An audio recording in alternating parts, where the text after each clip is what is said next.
सत्संगत जी, प्यार से बोलिए धन्यकार जी। आप सभी आनंदित होंगे, खुशहाल होंगे, भक्ति भरा जीवन व्यतीत कर रहे होंगे।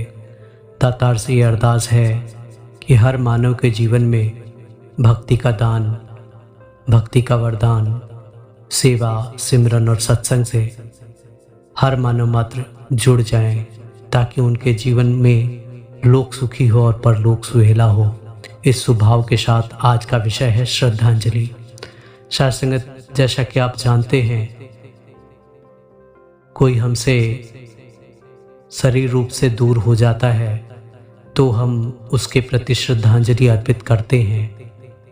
सत्संगत, जीवन में श्रद्धांजलि शब्द एक सत्य को प्रकट करता है।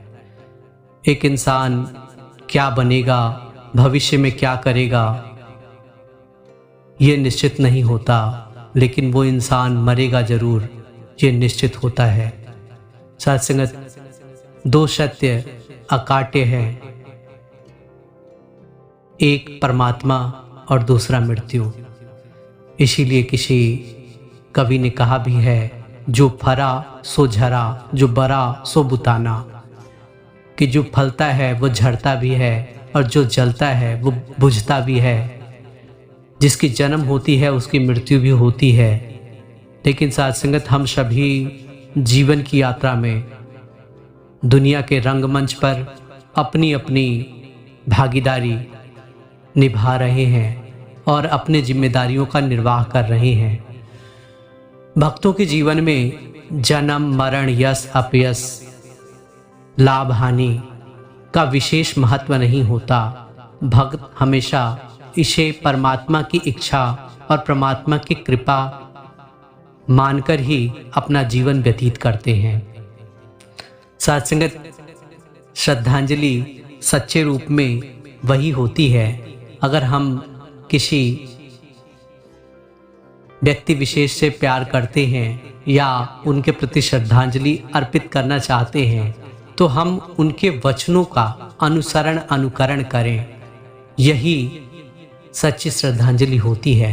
एक पिता जिसके देहांत के बाद अगर हम श्रद्धांजलि अर्पित करना चाहते हैं, तो पिता जो चाहते थे कि परिवार का हर सदस्य खुशहाल हो, आनंदित हो, एक दूसरे में प्रेम बना रहे, तो वो माहौल हम आपस में एक दूसरे से रखें। इसके साथ पिता ये भी चाहते थे कभी हम आपस में झगड़ा ना करें, तो ये भी माहौल हम अपने परिवार में रखें। एक दूसरे का सम्मान करते हुए, एक दूसरे के साथ चलते हुए, एक दूसरे का सहारा बनते हुए हम जीवन की यात्रा को तय करें। इससे पिता खुश होते हैं। सत्संगत, हम देखते हैं पितृपक्ष में हम सभी अपने पितरों को श्रद्धा सुमन अर्पित करते हैं। लेकिन सत्संगत, पितर चाहे परमात्मा तो तब खुश होता है, कहते हैं जीवे प्रेम करे जय जौन सही विचय ईश्वर, कि जीवों से प्रेम करने वाला ही परमात्मा से प्रेम कर सकता है। और सत्संगत, जो अपने परिवार के सदस्यों से प्यार करता है वो अपने पितरों से भी प्यार करता है। हमारे पितर जिनके हम सभी बच्चे हैं, और जब हम देखते हैं कि अपने परिवार में हम एक दूसरे को प्यार देते हुए, एक दूसरे को इज्जत देते हुए, एक दूसरे की बात सुनते हुए, एक दूसरे को हमेशा से महत्व देते हुए अगर जीवन की यात्रा तय कर रहे हैं, तो हमारे कोई भी बुजुर्ग हो, कोई भी पितर हो, कभी नाराज नहीं होते। आओ सत्संगत, ठीक इसी तरह से गुरुजनों के प्रति जो भी गुरुजन हमें शिक्षा प्रदान करते हैं, अगर हम सही रूप में सफलता अर्जित कर लें, तो सत्संगत, गुरुजन के प्रति यही सच्ची श्रद्धांजलि होती है।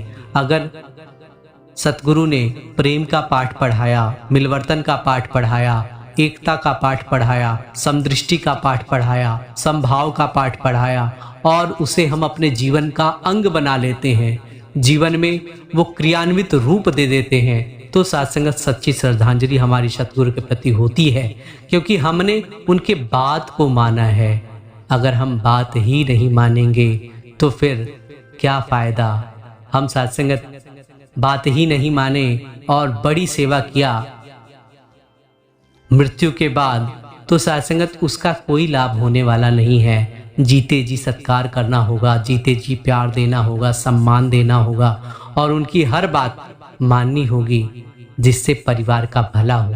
आइए हम सभी इस बात पर हमेशा ध्यान रखा करें कि हमारे परिवार का हर सदस्य हमसे खुश रहे, हमारे संपर्क में जो कोई भी रहे हमसे नाराज ना हो, और नाराज अगर हो भी जाता है तो हम ये यत्न करते रहें कि कोई नाराज ना हो पाए, हम उन्हें मनाते रहें, क्योंकि कहा है टूटे सुजन मनाइए, जो टूटे 100 बार, रही मन फिर पोइए, टूटे मुक्ताहार। कि उस माला की तरह अपने परिवार का, उस माला की तरह घर संसार का हम सभी सृजन करते रहें। जो माला मोती की तो है और टूट जाती है तो फिर हम मोती की माला बना लेते हैं, जोड़ने का काम कर लेते हैं और उस माला का महत्व भी बढ़ जाता है। ठीक उसी तरह से हम अपने जीवन में, अपने दिनचर्या में एक दूसरे का साथ बांटते हुए, एक दूसरे का साथ देते हुए, साथ संगत हमेशा एक दूसरे को खुशहाली प्रदान करते हुए, मुस्कुराहट प्रदान करते हुए जीवन की यात्रा को तय करें। यही सच्ची श्रद्धांजलि होगी। और इसी शुभ भाव के साथ दास खुद के लिए भी अरदास करता है कि हे परमात्मा, हमारे जीवन में बहुत सारी गलतियां हो जाती हैं, आप कृपा करो कि उन गलतियों से हम बचने का प्रयास करें, उन गलतियों को ना करते हुए आपकी रजा जो भी है उसे स्वीकार करते हुए जीवन की यात्रा को तय करें। प्यारी साथ संगत जी, प्यार से बोलिए धन्यकार जी।